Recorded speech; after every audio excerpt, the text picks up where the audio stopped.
இந்த செய்தியை நாம் அறிந்து கொள்ள வேண்டும். பல இந்தியர்கள் பிரிட்டனில் உள்ள NHS-இல் வேலை செய்கிறார்கள். இப்போது ஒரு முக்கிய அறிவிப்பு வெளியாக உள்ளது. அதாவது NHS-ஐ ஒழிக்கப்படும் என்றும் முடிக்கப்படும் என்றும் அறிவிக்கப்பட்டுள்ளது. இது 2021ஆம் ஆண்டில் உருவாக்கப்பட்டது. முன்பு இது ஹெல்த் சர்வீஸ் டிபார்ட்மெண்ட் கீழ் இருந்தது. முன்பு இருந்ததைப் போல ஜனநாயக முறையில் தேர்ந்தெடுக்கப்பட்ட ஹெல்த் சர்வீஸ் டிபார்ட்மெண்ட் கீழ் மீண்டும் செல்லும். இதனுடன் தொடர்புடைய சில விஷயங்களை பற்றி பேசலாம். எங்கே NHS தோல்வியடைந்தது அப்படின்னு அந்த அறிக்கையில் குறிப்பிடப்பட்டுள்ளது. ஏன் இதை ஒழிக்கிறார்கள்? ஆல்சோ அதை பற்றி பேசலாம்.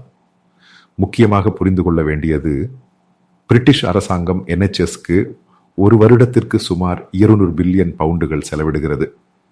அது செயல்படுவதற்காக. அதாவது NHS பல அடுக்கு பியூரோகிராட்டிக் அமைப்பின் கீழ் செயல்படுகிறது. அதன் பெயர் அங்குள்ள ஊழியர்களுக்கு காரணமாக ஒரு சிறப்பு போர்டின் கீழ் செல்கிறது. மிகவும் அதிகமான பியூரோகிராட்டிக் பேப்பர் வேலைகள் இருப்பதால் மிகப்பெரிய தாமதம் ஏற்பட்டுள்ளது. அதாவது பிரிட்டனில் உள்ள ஹெல்த் சர்வீஸ் என்று சொல்லப்படுவதற்கான திருப்தி 17% குறைந்துள்ளது. இதை பற்றி கீஸ்டாமர் வந்த பிறகு 2 கமிட்டிகளை உருவாக்கினார். ஒன்று பார்லிமெண்டரி கமிட்டி, மற்றொன்று ஒரு பிரைவேட் மெடிக்கல் ஹெல்த் கமிட்டி. இதனுடன் தொடர்புடையதாக கடந்த மாதம் NHS போர்டின் ஒரு மூத்த நிர்வாகி ராஜினாமா செய்தார். ராஜினாமா செய்து கூறினார், இந்த முறையில் இது தொடர்ந்தால் ஹெல்த் சர்வீஸ் என்று சொல்லப்படுவது முற்றிலும் தோல்வியடையும். இவ்வளவு பணம் செலவாகிறது, ஆனால் அதற்குள் எந்த திருப்தியும் இல்லை. இவ்வளவு பல ஊழியர்கள் வருகிறார்கள். இந்த ஊழியர்களை கொண்டு இதேபோல் உற்பத்தி திறன் உருவாக்க முடியவில்லை மற்றும் நோயாளிகளுக்கு திருப்தி அளிக்க முடியவில்லை. அதேபோல் நோயாளிகள் நீண்ட வரிசையில் நிற்கிறார்கள். இப்படி வரிசையில் நிற்பது கவனம் பெறுவதற்காக, NHS சேவை பெறுவதற்காக. பல அறிக்கைகள் இதை பற்றி வந்துள்ளன.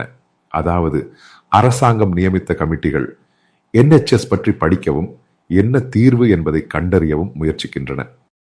பிரதமர் இதை முடிவுக்கு கொண்டு வருகிறார். இதற்குள் புரிந்து கொள்ள வேண்டியது, நேரடி தாக்கமாக 13,000 பேரின் வேலைகள் போகும். அதில் நர்ஸ்கள், டாக்டர்கள், ஹெல்த் சேவை உள்ளிட்டவர்கள் அடங்குவர். இவர்களை எப்படி மீண்டும் பணியமர்த்துவது என்று எதுவும் கூறப்படவில்லை. அதாவது 2 வருடங்களில் இதன் முழு மாற்றம் பழைய முறைக்கு கொண்டு வரப்படும் என்று கீஸ்டாமர் தனது பேச்சில் குறிப்பிட்டுள்ளார். ஆனால் இதை திடீரென கொண்டு வரும்போது அங்குள்ள ஹெல்த் அதிகாரிகள் மற்றும் பல யூனியன்கள், NHS உடன் தொடர்புடையவர்கள் கூறுவது இது ஹெல்த் சேவையை பெரிய அளவில் பாதிக்கும் என்று கூறுகின்றனர். இது போன்ற அறிக்கைகளும் வருகின்றன.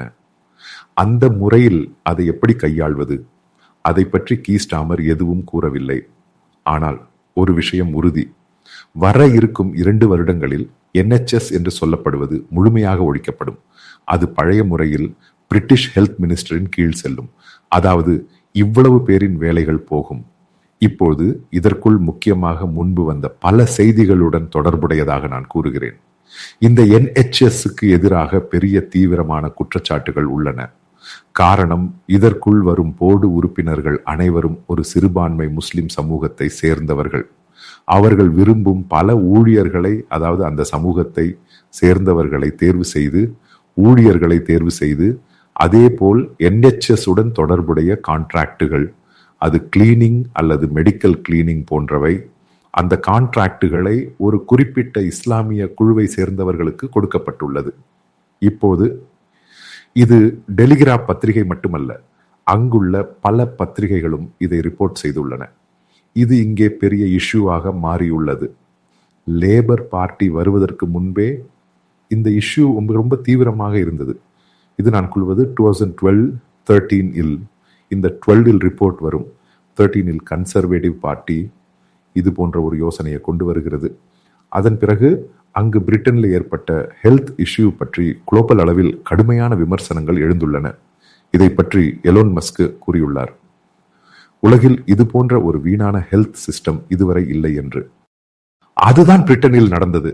அதாவது அரசாங்கம் சுமார் 200 மில்லியன் பவுண்டுகளை பட்ஜெட்டில் முதலீடு செய்தாலும் இதன் பலன் முன்பு இருந்த 14% திருப்தி மட்டுமே கிடைக்கும் என்று சரியான ரிப்போர்ட்டில் குறிப்பிடப்பட்டுள்ளது.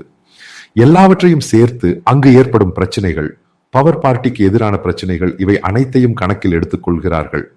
காரணம், முஸ்லிம் நியமனங்கள் நடைபெறுவதால் முழு NHS இல் இந்த 200 பில்லியன் பவுண்டுகளில் பெரும் பகுதி இந்த முஸ்லிம் சமூகத்துடன் தொடர்புடையவர்களுக்கு செல்கிறது. ஒரு சாதாரண பிரிட்டிஷ் குடிமகனுக்கு இதன் பலன் கிடைப்பதில்லை. இவை அனைத்தையும் கணக்கில் எடுத்துக்கொண்டால் நான் ஒரு விஷயம் கூறுகிறேன்.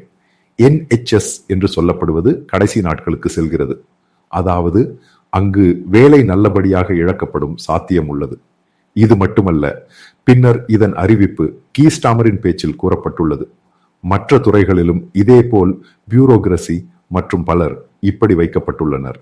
அதற்கு எதிராக ரிஃபார்ம்ஸினுடைய நடவடிக்கையாக, அதாவது பொருளாதார நிகழ்வுகளை குறைக்கும், இப்போதைய பிரிட்டனின் பொருளாதாரத்தை மாற்றும் விதமாக கூடுதல் செலவுகளை நிறுத்தப் போகிறார்கள்.